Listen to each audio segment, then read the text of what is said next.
Une histoire qui brise le cœur et vous fait réfléchir. Il était 4 heures du matin. J'étais dehors, sous un ciel encore sombre, mais apaisant, occupé à nettoyer ma toute nouvelle voiture. Une voiture que j'avais économisée pendant des années pour acheter. Chaque centimètre étincelant de cette merveille était pour moi une preuve de mes efforts, de ma réussite. Elle n'était pas seulement une voiture, c'était une fierté, un symbole de tout ce que j'avais accompli dans la vie.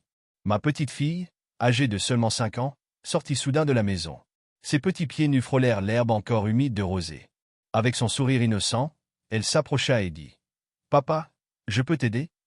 Comment pouvais-je refuser un tel geste? Sa voix était pleine d'enthousiasme, et ses yeux brillaient d'admiration. Je lui tendis un chiffon propre et lui montrai comment essuyer doucement les vitres. Elle riait, fière de participer, et moi, je me sentais comblé de la voir aussi heureuse.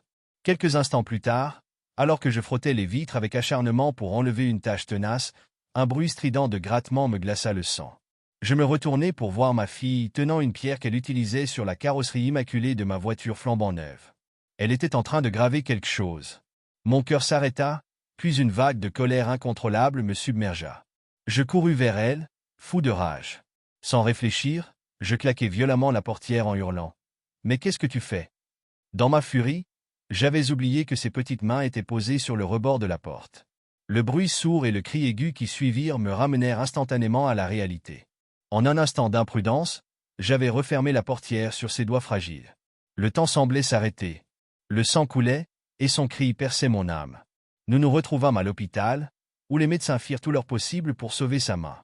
Mais c'était trop tard, ses petits doigts avaient été sévèrement endommagés et avaient dû être amputés. Dans la salle d'attente, le silence était écrasant. Mon épouse essayait de cacher ses larmes, mais je savais qu'elle était brisée. Moi, je ne pouvais que fixer mes mains tremblantes, remplies de honte. Lorsque ma fille sortit enfin de la salle d'opération, son bras était enveloppé dans un bandage blanc. Elle me regarda avec ses yeux innocents et dit doucement « Papa, quand est-ce que mes doigts vont repousser ?» Cette question me détruisit. Comment pouvais-je lui expliquer que ses doigts ne repousseraient jamais? Que sa propre douleur était le résultat de ma colère?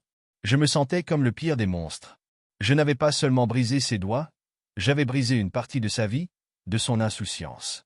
Je me demandais, est-ce qu'elle allait me pardonner? Et plus important encore, est-ce que j'allais un jour me pardonner moi-même? Quand nous sommes rentrés à la maison, la culpabilité me rongeait. Dans un accès de frustration, j'ai commencé à donner des coups de pied à ma voiture, hurlant contre elle, comme si elle était la source de tout ce malheur.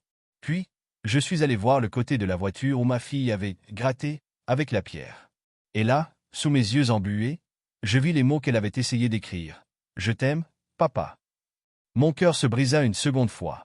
Elle voulait simplement exprimer son amour. Un amour pur, sans condition. Et moi, je l'avais punie de la manière la plus cruelle. Je me suis effondré à genoux devant la voiture, mes mains tremblantes caressant la gravure. Les larmes coulaient sans arrêt, emportant avec elles un peu de ma douleur, mais pas la culpabilité. Les jours suivants furent difficiles. Ma fille, malgré sa main bandée et l'absence de ses doigts, continuait de sourire.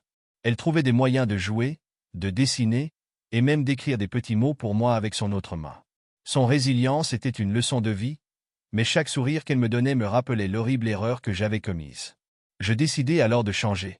Je promis à ma fille, à ma femme et à moi-même de ne plus jamais laisser la colère prendre le dessus.